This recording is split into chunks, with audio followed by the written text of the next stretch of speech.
I've discussed nuclear-powered spacecraft on this channel before. Now, in this video, I introduce an entirely new propulsion method that employs radioactive material to generate thrust. It's called TFINER, which stands for Thin Film Isotope Nuclear Engine Rocket. The acronym isn't great, but the physics holds up, and that's what matters. In essence, a thin sheet of radioactive material, coated on one side with an absorber, generates thrust towards the uncoated side. Particles shoot out from atomic nuclei at immense speeds, delivering delta V that far surpasses today's propulsion systems. Although technical and engineering hurdles remain, the concept is highly feasible, with no core physics issues to overcome. NASA funded the research through its innovative Advanced Concepts Office. The project now advances into Phase 2, where teams will conduct deeper analysis and modelling. So, let's get into the details and discover how a simple radioactive sheet can propel the spacecraft. The concept. Jim Bigford from the Charles Stark Draper Laboratory developed this concept with input from Los Alamos National Laboratory. For anyone keen on the full details, a 96-page Phase 1 report is linked to in the video description. Here, I provide a brief non-technical overview covering the concept, the technical and engineering challenges, and future planned work to be undertaken. Bigford's idea centres on using a thin layer of radioactive material as a sail. The material's natural decay propels the spacecraft forward. It really is that straightforward. By coating one side of the sheet with a beryllium substrate that absorbs ejected particles, the system directs thrust in a single direction. This approach delivers enormous velocity changes, around 100 kilometers per second, with just a few kilograms of fuel. You might doubt that's possible, but it works because the radioactive decay products, specifically alpha particles, are ejected from the atomic nuclei at 5% of the speed of light.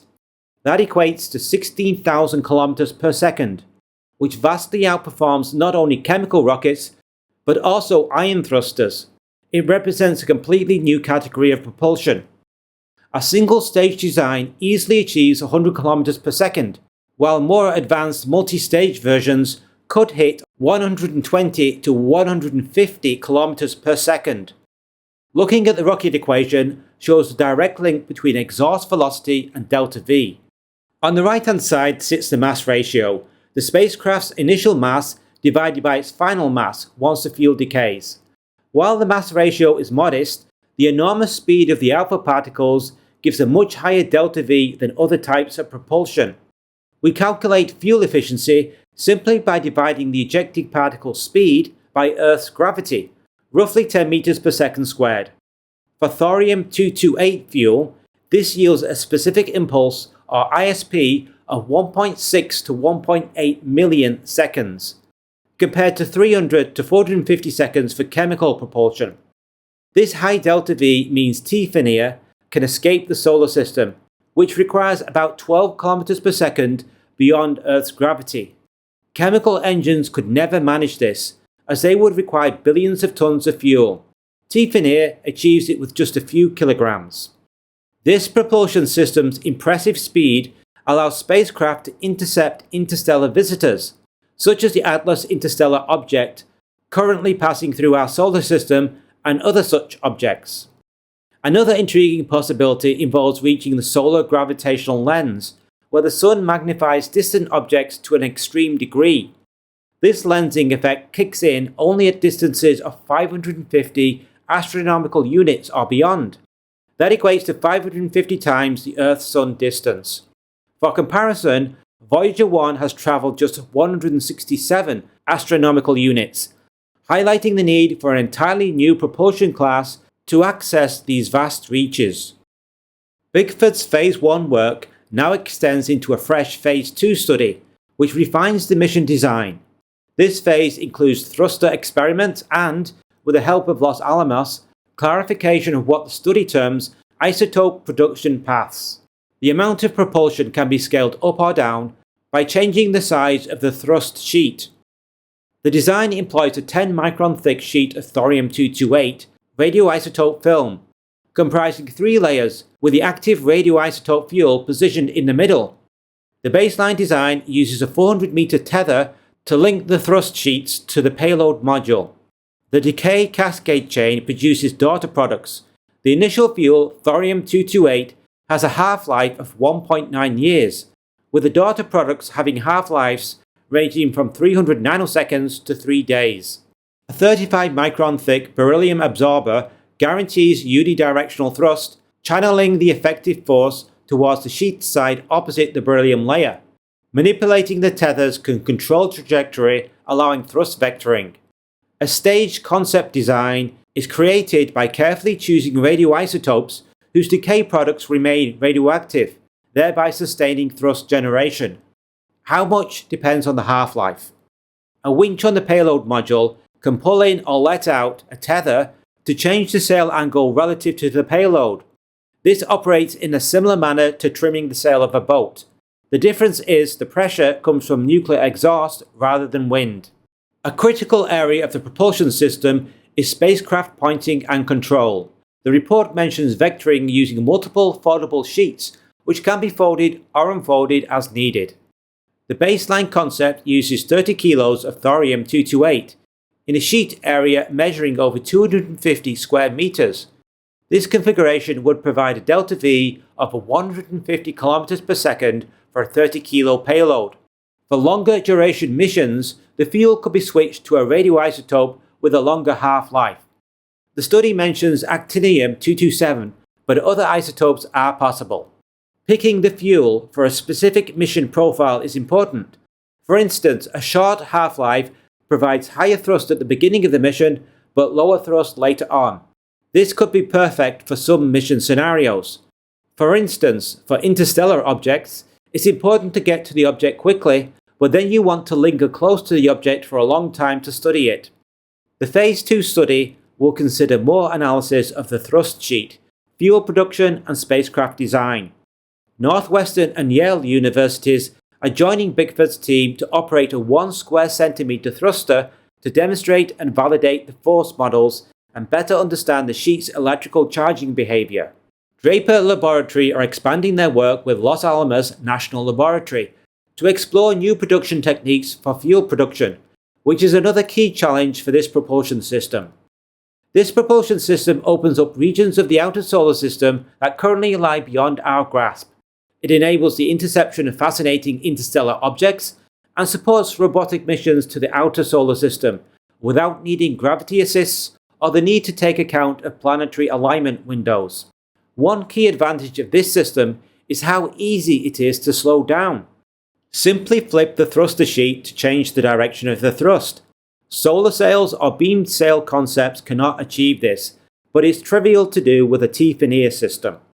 One drawback is that once the thrust sheet has been manufactured, it must be quickly launched as thorium-228 only has a half-life of 1.9 years. A 1-year gap between fabrication and launch will lead to a substantial loss of thrust.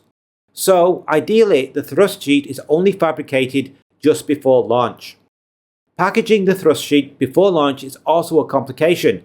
The high radioactivity of the thrust sheet must be carefully contained to not endanger the launch crew, delicate electronics and systems throughout preparation and ascent until the sheet unfurls in space. Challenges.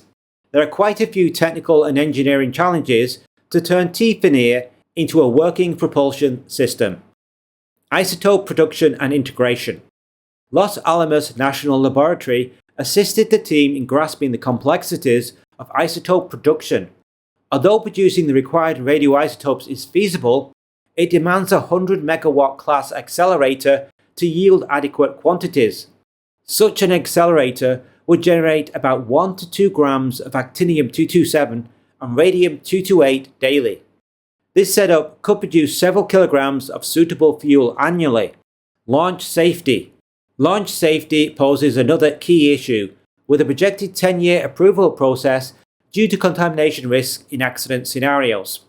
In 2019, the US government introduced new guidelines to streamline and accelerate the launch of small amounts of radioactive materials, such as would be used in RTGs and nuclear batteries. A robust canister design for the thruster sheets would be needed in order to attain regulatory approval. Fabrication of thrust sheets is straightforward chemically, but precision is needed for large-scale deployment without tangling or structural failure. The thin film sheets would be rolled up and placed in the container, which is extracted once the canister is placed into a safe orbit. Final thoughts. TFINER can be configured in an almost infinite number of ways by changing the fuel used and the panel arrangements. Thrust profiles are dependent on fuel and half-life, resulting in fast initial thrust that tapers off or a steady increasing build-up of velocity over a long period of time. For high initial thrust, it's necessary to launch soon after fabrication. However, thrust sheets made from fuels with longer half-lives don't have the same urgency. They could be stored for years before launch. Certain fuels, like californium-254, deliver final velocities up to 10 times greater than those from baseline options examined, such as thorium-228. Isotope production will be a big issue, as will licensing. Starting with a small and less energetic mission would seem like the best way to begin with. This approach demands only a small fuel quantity, easing fabrication and simplifying licensing, while minimizing radiation exposure risks in case of an accident. What do you think about this novel spacecraft propulsion method? Leave your thoughts and opinions in the comments section below. Thanks for watching. If you enjoyed this space video, consider buying me a coffee to help fund more episodes like this. The link is in the description. Space News Live is on Saturday evening or Sunday morning, depending where you watch from. The live stream is a great way for you to share your thoughts and opinions on the videos I posted this week, or in any space topic in general. I highlight the most thought-provoking comments on videos I've received, along with late-breaking space news and previews of upcoming content. If you got the time, please tune in and say hi.